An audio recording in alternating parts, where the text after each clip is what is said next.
Biz millatni tanqidlashga yoki millatning aybini aytishga hozirmi? Abdori doktor Mamtimin. Biz o'zaro ittifoqlashmaydigan millat. Biz tirishmaydigan millat. Biz kitob o'qimaydigan millat. Biz taraqqiy qilmaydigan millat. Biz mushu sabablardan hozirgi holga tushib qolgan millat.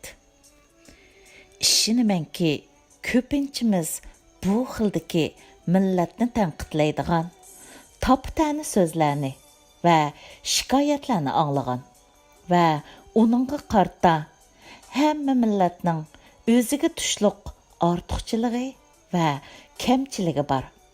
Hozir bularni talash-tartish qiladigan vaqt emas va biz millatning aybini ichib, dushmanni xo'sh qilmasligimiz kerak degandek inkaslarni qaytargan yoki millatning illatlarini tanqid qiluvchilarga qaytilib, kasalni davolash uchun oldi bilan uningga to'g'ri diagnoz qo'yish kerak.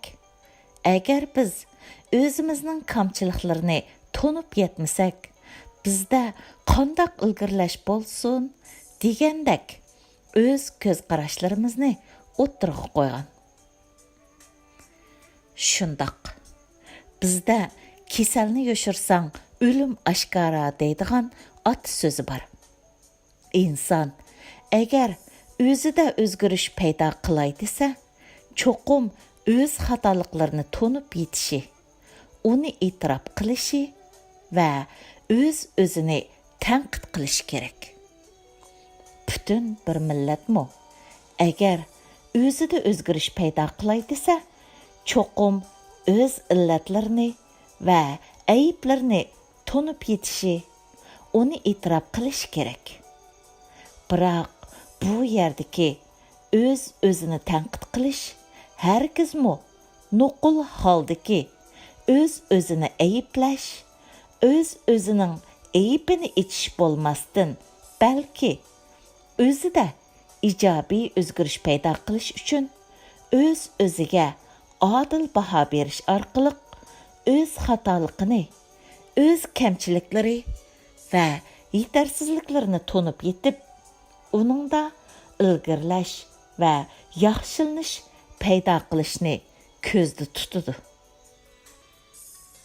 Har qanday bir shaxs, har qanday bir guruhga va yoki har qanday bir millat o'z xatoligiga ega chiqib, o'z qilmishiga mas'ul bo'lib, o'zida o'zgarish paydo qila olish uchun oldi bilan o'ziga o'zi ig'dorchilik qila olishi, nima qilish, nima so'zlash, qanday qilish, qanday so'zlashga o'zi qaror bera olish kerak. Agar undaq bo'lmaganda, u shaxs, u guruhga va yoki u millat o'tkazgan xatolik va uni o'zgartish ularning ilkida bo'lmaydi. Mayli shaxs bo'lsin va yoki butun bir millat bo'lsin, o'zini tanqid qilishning oldingi sharti oldi bilan u shaxs yoki u millat o'zini qabul qilishi, o'ziga mehribon bo'lishi, o'zini qo'g'diya oladigan va o'ziga xo'ja bo'lgan bo'lishi kerak. Hozir garchi har birimiz bo'libmi muhojiratda yashayotgan Uyg'urlar ayrim shaxs bo'lish sifati bilan belgilik haq-huquqlarga ega bo'lsa-mu? Biroq Uyg'urlar butun bir millat bo'lish sifati bilan hech bir jihatda o'ziga o'zi ega chiqish, o'ziga o'zi xo'ja bo'lish, mustaqil tafakkur qilish va mustaqil fikr yurgizish huquqiga ega emas. Uyg'ur xalqi butun bir millat bo'lish sifati bilan nima so'zlash, nima qilish, qanday so'zlash, qandaq qilish qatarlıqlarga o'zi qaror berolmaydi. Uyg'ur millati bütün bir millat bo'lish sifati bilan o'z xalqini, o'z qimmat qarashi, o'z e'tiqodi va o'z axloq fazilat o'lchim bilan tarbiyalash huquqiga ega emas. Uyg'ur millati bütün bir millat bo'lish sifati bilan o'z tarixini tadqiq qilish, o'rganish va o'rgatish huquqiga ega emas. Hozirgi sharoitda Uyg'ur millatidagi kasal mayli yoshirilsin va yoki uningga aniq diagnoz qo'yilsin, millat uni saqaytish imkoniyatiga, ya'ni o'zidagi nurg'un masalalarda va illatlarda o'zgarish paydo qilish imkoniyatiga ega emas. Hozirgi sharoitda bizning millatni ayblashimiz, millatning aybini ichishimiz hargiz ijobiy rol o'ynamaydi. Aksicha, u millatga salbiy ta'sir ko'rsatib, millatda umidsizlik paydo qiladi. Shu sababdan men hozir millatni bir gavda sifatida tanqid qiladigan va yoki millatning aybini ochadigan to'g'ri zamon emas deb qarayman. Meningcha biz eng yaxshisi millatni tanqid qilishning o'rniga o'zimizni tanqid qilishni, savallikni millatdan izlab, mas'uliyatni millatga yuklashning o'rniga o'zimizdan men millatning bir a'zosi bo'lish sifatim bilan o'z mas'uliyatimni ado qildimmi deb so'rab beqishimiz kerak. Hozir bizga nisbatan eng muhim bo'lgani o'zimizga bo'lgan mehribonlik, ya'ni o'zaro ko'yinish, o'zaro dastak bo'lish, aktiv muhit yaratish va o'z mas'uliyatimizni ado qilishdir. O'zimizga bo'lgan mehribonlik bak muhim.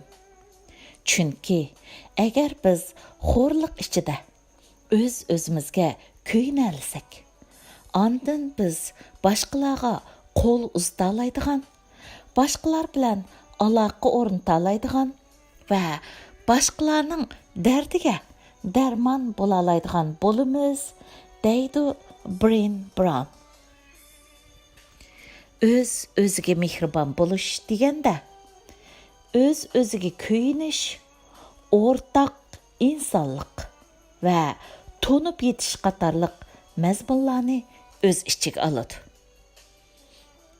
O'ziga ko'yinish deganimiz insonning o'zini to'liq to'nib yetishini, o'ziga shafqatsizlik bilan hukm chiqarmasligini, o'zining yetarsizlik sababidan o'ziga hujum qilmasdan, balki o'ziga yaxshi muomala qilib, o'zini shartsiz qabul qilishni ko'zda tutadi.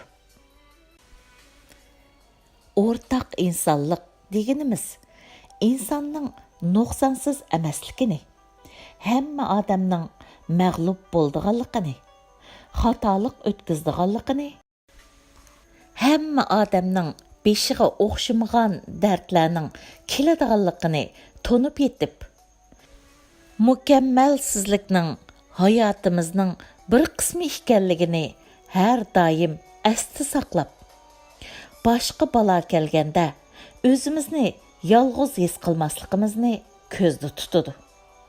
To'nib yetish yoki tuyish deganda insonlarning qayg'usini va yoki beshiga kelgan kelishmasliklarni yaxshi kuzatib, ham ularning his tuyg'usini ko'rmasga solmaslikni, ham ularning beshiga kelgan qayg'u hasratlarini va baloyi ofatlarni ko'ptirib, ularning dardiga dard qo'shmaslikni ko'zda tutadi. O'ziga mehribon bo'lmagan ya'ni o'z-o'ziga kuyinmagan insonning boshqalarga yesdoshlik qila olishi, boshqalarga kuyinishi mumkin emas. İnsanlarning tuyg'usini va yoki beshiga kelgan kelishmasliklarni yaxshi kuzatib, ham ularning his tuyg'usini ko'rmasga salmaslikni, ham ularning beshiga kelgan g'am, qayg'u, hasratlarni va baloyi ofatlarni ko'ptirib, ularning dardiga dard qo'shmaslikni ko'zda tutadi. O'z-o'ziga mehribon bo'lmagan, ya'ni o'z-o'ziga kuyinmagan insonning boshqalarga hissdoshlik qila olishi, boshqalarga kuyinishi mumkin emas. O'z-o'zimizga mehribonlik bo'lsa, insonning bo'libmi krizisga va mag'lubiyatga duch kelganda o'z-o'ziga dastak bo'lishi va o'z-o'ziga kuyinishi bo'lib, u insonlarning harakatlantirgich kuchi va o'z-o'zini kontrol qilishi bilan zich bog'lanishliq deydi Kelly McGonigal. O'z-o'zini tanqid qilish deganimiz insonlarning o'z-o'ziga baho berishning bir xil usuli bo'lib, uni aktiv va passiv bo'lgan o'z-o'zini tanqid qilish deb ikki xilga ayirish mumkin. Aktiv bo'lgan o'z-o'zini tanqid qilish deganimiz o'zini qabul qilgan asosda bo'ladigan o'z-o'zini tanqid qilish bo'lib, u insonlarga ijobiy ta'sir ko'rsatadi. Passiv bo'lgan o'z-o'zini tanqid qilish deganimiz o'z-o'zini qabul qilmagan asosda bo'ladigan o'z-o'zini tanqid qilish bo'lib, u o'z-o'zini rad qilish va o'z-o'zini inkor qilishlarni o'z ichiga oladi va insonlarga salbiy ta'sir ko'rsatadi. Passiv bo'lgan o'z-o'zini tanqid qilish insonlarda o'z-o'zini kamtuk tonish, xarakterlik, psixologiyalik benormallik paydo qiladi. O'z-o'ziga mehribon bo'lish va o'z-o'zini qabul qilish bilan o'z-o'zini tanqid qilish odatda bir-biri bilan o'zaro zich bog'lashib ketgan bo'lib, ular orasida har zamon ma'lum tangponglik bo'lishi kerak. O'z-o'ziga mehribon bo'lmagan va o'z-o'zini qabul qilmagan nuqul holdagi o'z-o'zini tanqid qilish, ya'ni o'zini inkor qilish va o'zini rad qilish bo'lsa, bir xil passiv bo'lgan benormal qilmish bo'lib, u insonlarni tushkunlikka, o'z-o'zini kamsitishga, o'z-o'zini jazolashga, o'z-o'zini vayron qilishga va mag'lubiyatga boshlab bordi. Tadqiqot natijalariga asoslanganda, o'z-o'ziga mehribon bo'lish yetarsiz bo'lgan, biroq o'z-o'zini tanqid qilish asosiy o'rinda turadigan insonlarning tushkunlashish kasaliga giribdor bo'lish ehtimoli alohida yuqori bo'lgan. Agar insonlarning o'z-o'ziga hesdoshlik qilish istagi bak kuchli bo'lib, hamma ishda faqat o'zini o'ylaydigan, o'zini markaz qiladigan bo'lsa va uningga mos holda o'z-o'zini tanqid qilish bo'lmasa, undaq insonlarda uchiga chiqqan shaxsiyatchilik va zo'migarlik xohish paydo bo'ladi. Natijada cho'ng xatolik va vayron bo'lish kelib chiqadi. James Pike mundaq degan: inson o'z-o'zini qabul qilish kerak. Bo'lmasa, o'z-o'zi bilan petisha olmaydi. Inson o'z-o'zini tanqid qilish kerak. Bo'lmasa, boshqalar bilan petisha olmaydi. normalda har qandaq mustaqil bir shaxs belgilik doirada o'zining nima qilishiga o'zi qaror bera oladi. Ya'ni, u shaxs mayli yaxshi qilsin yoki yomon qilsin, to'g'ri qilsin yoki xato qilsin, uningga o'zi qaror berdi va shu sababdan o'zining qilg'iniga o'zi ega chiqishi va yoki o'zi mas'ul bo'lishi kerak. Agar xato qilgan bo'lsa, xatoligini tunib yetib, o'zini tanqid qilishi bir xil mas'uliyatchanlik, dadillik va mardlik.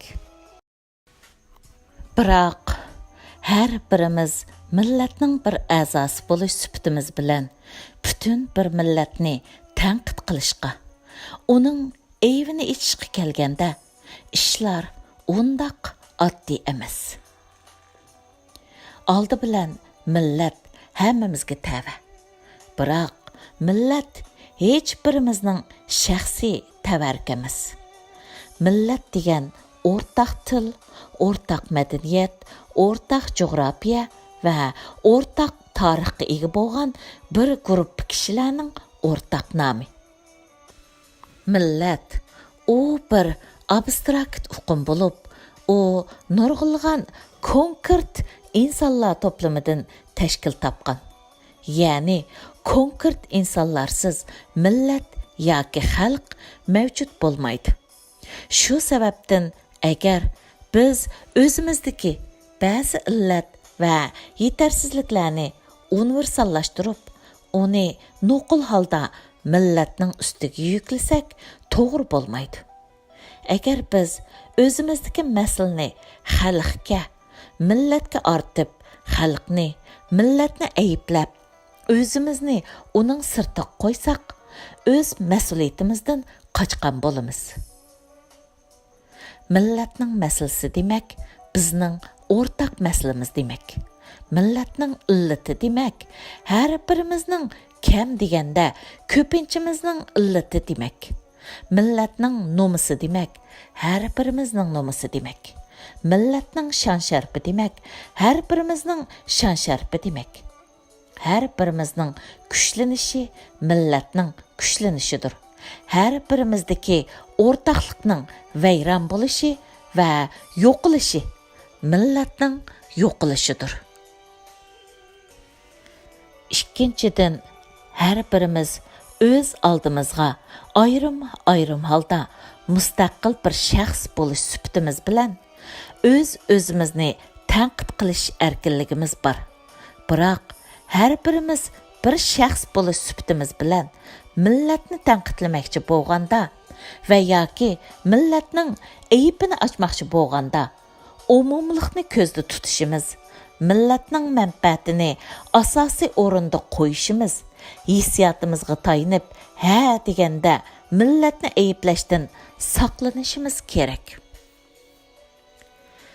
Bizning o'zimizni tanqid qilishimizdan maqsad o'zimizda ijobiy o'zgarish paydo qilish uchundir. Millatni tanqid qilish va yoki millatning aybini yechishmi dal shu millatning ahvolida ijobiy o'zgarish paydo qilish uchundir. Shaxslarning illati ko'pincha holda shaxsiy qilmish bilan munosabatlik bo'lsa-mu, biroq millatning illatlari ko'pincha holda ashu millat yashagan ijtimoiy jamiyat qurilmasi, millatning shu jamiyatdagi o'rni, o'ziga xo'ja bo'lish ahvoli qatorliq ko'p xil omillar bilan munosabatlik. Millat o'zidagi illatlarni o'zgartish uchun oldi bilan u illatlarga sabab bo'lgan ijtimoiy qurilmada o'zgarish paydo qila olishi kerak. Millat o'ziga ega chiqa olishi, o'zining qimmat qarashi, iqtisodiy va axloq fazilat o'lchami bo'yicha ish ko'ra olishi kerak. Keyingi avlodlarni shu bo'yicha tarbiyalay olish kerak. Biz normalda yolg'iz o'zimizga emas, o'z his tuyg'umizga asoslanib turib, бүтін bir millatga va xalqqa vakillik qilib yoki ular to'g'risida universal yakun chiqarishga odatlanganmiz. Masalan, Uyg'urlar aqlliq millat, Uyg'urlar tirishchan millat, Uyg'urlar o'rin millat va yoki Yahudilar undaq millat, Yaponliklar mundaq millat, inglizlar undaq millat, germanlar mundaq millat degandek.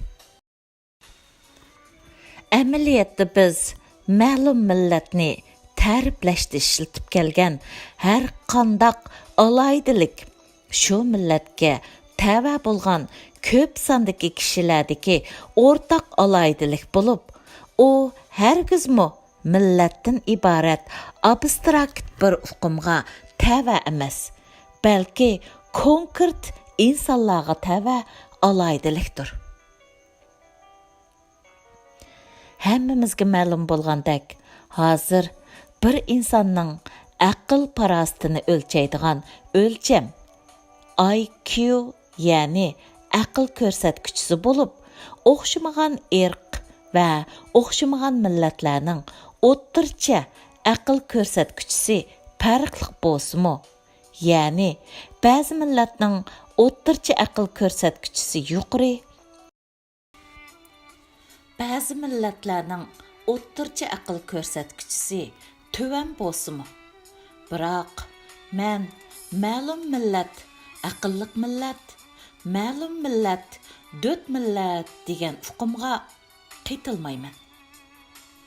Har qandaq bir millat bir butun gavda bo'lish sifati bilan umumyuzlik aqlliq yoki umumyuzlik dot bo'lmaydi. Faqat har bir millatni tashkil qilgan insonlar ichida aqlliq insonlar va dot insonlar bo'ladi. İnsanlarning aql ko'rsatkichisining yuqori tuvan bo'lishi yolg'iz insonlarning irsi va yoki tug'ma aql parosti bilan munosabatli bo'lib qolmasdan, u yana muhit va sharoitga bog'liq. Shuni ta'kidlab o'tishga arzuydi-ki, o'xshash inson o'xshamagan vaqtda aql ko'rsatkichisini tekshirganda uning natijasi farqli bo'lishi mumkin. Shu sababdan ko'pincha kishilar insonlarning aql ko'rsatkichisini insonlarning aqlini o'lchashning o'lchimi qatorida ishlatishga qarshi turmoqda. Undan boshqa ma'lum bir millatning taraqqiy qilishi yoki qilmasligi yolg'iz o millatning aqlliq yoki emasligi bilan munosabatli bo'lib qolmasdan, balki u shu millatga tava bo'lgan ijtimoiy jamiyat qurilmasi, tabiiy boyliq, shu millatning universal saposi, izdinishi, ko'ngil qo'yishi, tirishchanligi, izchilligi va qat'iy bo'shashmaslik qatorliq ko'p xil omillar bilan munosabatlik. Ma'lum bir millatning ilg'or yoki qaloqligi, o'rin yoki ishchanligi hargizmo u millatning peshonasiga putilgan, o'zgarmas nasib bo'lmasdan, balki u ko'plagan ichki va tashqi omillar bilan munosabatli bo'lgan ham vaqt sharoitining o'zgarishiga ergishib o'zgarib turadigan narsa. Albert Einstein mundaq degan ekan: muvaffaqiyat qozonish insonlarning qiziqishi, ko'ngil qo'yishi, qat'iy bo'shashmasligi va o'z-o'zini tanqid qilishidan maydonga keladi. Bizda tozni toz desang o'lgis kelar, soqni toz desang kulgis kelar deydigan oti so'zi bor bo'lib, bu deganlik besh soq insonlar boshqalarning o'zini toz deyishdan andish qilmaydi. Aksicha, toz insonlarning eng andish qiladigini boshqalarning o'zini toz deyishidir demakdir.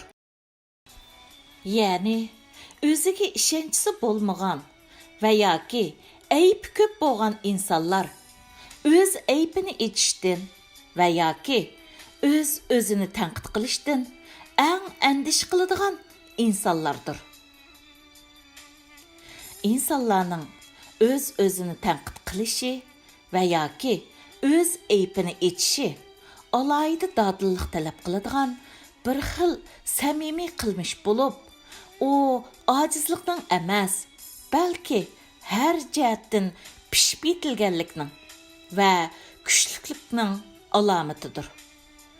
Ya'ni insonlar o'zini tanqid qilib va yoki o'z aybini aytib, uningdan yaxshi natijaga erishish uchun oldi bilan kuchli bo'lishi va o'zini qo'g'dishi, kapolatga ega bo'lishi kerak. Undaq bo'lmaganda, ya'ni o'zini qo'g'dash, kapolatga ega bo'lmagan, ojiz o'rinda turgan kishilar o'zini tanqid qilganda, o'zini texmo pasib o'ringa tushirib qo'ydi va o'zini inkor qilish, o'zini bu dunyoga yuk deb qarash, tushkunlashish qatorliq yomon oqibatlar kelib chiqadi. Martin Luther King mundaq degan ekan: insonning o'zini tanqid qilish saviyasiga yetishi hargizmo ojizlikning ifodasi bo'lmasdan, balki u yuksak darajada mukammallashishning ifodasidir. İnsanlarning o'zini qo'g'dishi insonlarning tabiiy va tug'ma bo'lgan ibtidoiy odatlardan biri bo'lib, boshqalarning ayblashiga qarshi turib, o'zini oqlashimi insonlarning shu tug'ma o'zini qo'g'dash odati doirasiga kirdi. İnsanlarning o'zini qo'g'dash ingi va ehtiyoji insonlarning bovoqliq, balaliq va ojiz vaqtlarda eng kuchli bo'ladi. Buning tipik ifodalari bovoq va balalarning davomliq ota-onasining qo'lini tutishi, ikki odam urushib qolganda ojiz taraf oldi bilan bakrak davrang silishi va oldi bilan qo'liga qurol elishi qatorliqlardir. İnsanlarning yeshining cho'ng'ishiga, jamiyatdagi o'rnining yukselishiga va o'ziga bo'lgan ishonchisining eshib berishiga ergishib, insonlarning o'zini qo'g'dishi kapolatga ega bo'ladi va o'zini qo'g'dashga bo'lgan ehtiyoji tuvanlab mangadi. Har qanday bir millat va yoki har qanday bir shaxs o'zini qo'g'diyollig'idek holga kelmagicha, u millat yoki u shaxs o'zining aybini aytishga hozir emas. Ya'ni u millat yoki u shaxs o'zining aybini aytishni qabul qila olishi va o'zini dodillik bilan tanqid qila olishi oson emas. Ma'lum bir millatning o'z aybini aytishni va yoki o'zini tanqid qilishini qabul qilmaslik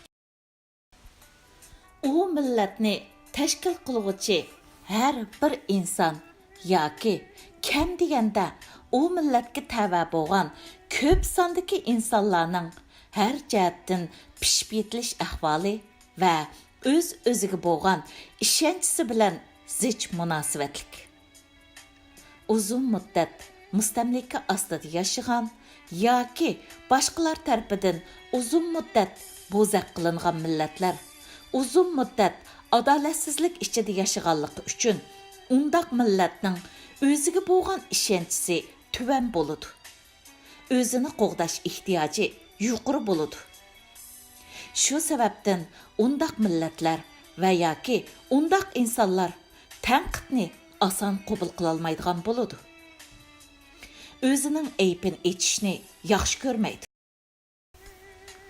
Dunyoga xo'ja bo'lgan millatlar, o'ziga ishonchisi yuqori bo'lgan insonlar o'zining aybini aytishni va o'zini tanqid qilishni, o'zini texmo mukammal qilishning eng yaxshi usuli deb qaraydi va uningdan o'zini qochirmaydi. Masalan, Amerika davlat bo'lib shakllangandan buyon, bo'libmi yaqinqi 100 yildan buyon dunyo soqchisi deb tonilib kelganda eng kuchli davlat bo'lib, Ikkinchi dunyo urushidan keyin Amerikaning xalqarodagi o'rni zo'r darajada mustahkamlangan. 1958 yil Amerikada Amerikaliklarning o'z aybini ochadigan va o'zini tanqidlaydigan The Ugly American, ya'ni chakana Amerikaliklar deydigan bir kitob nashr qilingan. Va u kitob ayni vaqtda ko'p setilgan kitobga aylangan. 1963-yili u kitob hatto kino qilib ishlangan. O'xshashla o'zining aybini ochadigan va o'zini tanqidlaydigan mazmundagi kitoblar Fransiya, Yaponiya qatorliq taraqqiy qilgan g'arb davlatlarida nashr qilingan va keng o'qirmanlarning qo'llashiga erishgan. Xitoylarning o'zini tanqidlaydigan mazmundagi Chakana Jungoliklar degan kitob 1985-yili tunji bo'lib Tayvanda nashr qilingan bo'lib, 1986-yili Xitoydami nashr qilingan va 1987-yildagi o'quvchilar harakatidan keyin u kitob hukumat tarafidan cheklangan. 2004-yili garchi u kitob qayta nashr qilinib tarqitilgan bo'lsa-mu, biroq mazmuniga ko'p o'zgartirish kirgizilgan. Yuqorqi ahvollardan shuni ko'rib olishga bo'ladi-ki, bir davlat va yoki bir millatning o'z kamchiligiga to'liq yuzlana olishi va o'zini dadillik bilan tanqid qila olishi u davlat yoki u millatning o'ziga bo'lgan ishonchi bilan zich munosabatlik. Xitoy davlatiga kelsak, u garchi hozir Amerikadan qolsa iqtisodiy eng kuchli bo'lgan davlat hisoblansa-mu, biroq mayli Xitoy hukumati bo'lsin va yoki Xitoy xalqi bo'lsin, psixika jihatdan texi cho'ng davlat psixikasi yetilgani yo'q. Hayvisi cho'ng bo'lgan bilan o'ziga bo'lgan ishonchisi tuvan. Hokimiyat xalqiga ishonmaslik, xalq hokimiyatga ishonmaslik ig'ir. Butun millatning psixikasida gumonxo'rlik, boshqalarga ishonmaslik, tahdid tuyg'usi ig'ir. O'zini qo'g'dash ehtiyoji kuchlik. Mayli Xitoy hukumati bo'lsin va yoki Xitoy xalqi bo'lsin, ular o'z ichidan kelgan va yoki sirtdan kelgan tanqidga nisbatan har doim uni qat'iy qabul qilmaslik pozitsiyasida. Ham shundaqla o'z aybini ochganlarni vatan so'ymaslik, hatto davlatni parchalashga urinish jinoyati bilan jazolab kelmoqda. Bizga nisbatan 70 yildan buyangi mustamlika hayot, duch kelgan adolatsizliklar, chekkan jafolar, o'z taqdirimizni o'zimiz belgilay olmaslik, o'zimizga o'zimiz xo'j bo'la olmaslik, o'z tariximizni o'rganishdan mahrum qilishimiz, o'z qimmat qarashimiz, o'z e'tiqodimiz va o'z axloq fazilat o'lchamlarimiz bilan tarbiyalanolmasligimiz, qisqasi har jihatdan ojiz o'ringa tushib qilishimiz, butun bir millatning, ya'ni har birimizning o'zimizga bo'lgan ishonchisiga ig'ir darajada ta'sir yetkazib, bizning o'zimizni qo'g'dashga bo'lgan ehtiyojimizni kun sayin oshirib mangmoqda. Ham shundaqla hammamiz o'zimizni qo'g'dashning qanchalik muhim ekanligini tonib yetmoqdamiz. Shu sababdan o'z aybimizni ichish masalasi kelganda biz nihoyatda sezgur bo'lib, uni oson qabul qila olmaymiz. Bu hargizmi yolg'iz bizning hozirgi vaziyatimiz sababidan kelib chiqqan masala emas. Ham shundaqla u bizning hozirgi vaziyatimizning o'zgarishi bilan qisqa vaqt ichida hal bo'ladigan masalama emas. O'z-o'zini mustahkamlayman degan har qanday bir millat yoki shaxs oldi bilan o'zining o'tmishidan saboq elishi, o'zidagi kamchilik va ojizlikni tonib yetishi, uningga dadillik bilan yuzlanalishi kerak. Biz hozir garchi butun bir millat bo'lish sifatimiz bilan butun millatdagi illatlarni o'zgartishga ojizlik qilsaqmi, biroq har birimiz ayrim-ayrim bir shaxs bo'lish sifatimiz bilan cho'qim o'zimizdagi illatlarda o'zgarish hosil qilishimiz kerak. Har birimiz agar o'zimizdagi kamchilik va yetarsizliklarni tonib yetmasak, uning bilan dadillik bilan yuzlashalmasak, ahvolimizda cho'ng o'zgarish hosil qila olishimiz qiyin.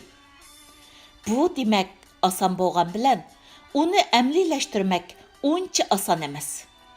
U har birimizning ruhiy holatimizning pishib yetilishi va o'zimizga, kelgusimizga bo'lgan ishonchimizning kuchayishi bilan munosabatlik. Shunga biz bir-birimizni ayblashdan voz kechib, o'zimizga va boshqalarga aktiv kuch ato qilib, kelgusimizga bo'lgan umidvorlikni kuchaytirishimiz, o'zaro ko'yinishimiz, o'zaro dastak bo'lishimiz kerak. Biz faqat kuchlanganda, kelgusimizga bo'lgan umidvorlik va ishonch kuchayganda, ondan biz o'z yetarsizliklarimizga va kamchiliklarimizga dadillik bilan yuzlanalaydigan, o'z-o'zimizni tanqid qila oladigan bo'lamiz. Biz faqat o'z yetarsizliklarimizga va kamchiliklarimizga dadillik bilan yuzlanganimizda, ondan o'zimizning jumladan millatimizning ahvolida ko'p o'zgarishlar paydo qila olamiz va texmo kuchlana olamiz. 2019 yil 5 fevral, New York.